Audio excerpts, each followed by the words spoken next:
all season long there's been a buzz. It's been crazy. Everyone's into it. This past week has been pretty crazy. There's a lot of people that are really excited about the game coming up. Every day, teachers post something on the board or whatever, and it always relates to Cat Grizz. This week especially has been crazy.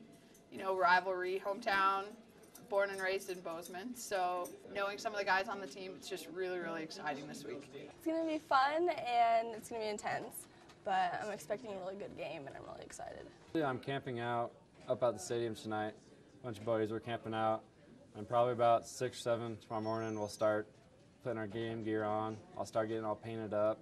I'm looking forward to owning outright the Big Sky Championship. No matter what the weather, every game, I wear the same outfit. I'm pulling out the snow pants and the snow boots. I'm pretty sure the weather is only going to impact the Grizz fans because they're not as strong-willed as we are as Cat fans. I've gone to every game and I love it. So blue and gold shines through white, so I'm excited to have it snow or rain or shine, whatever happens.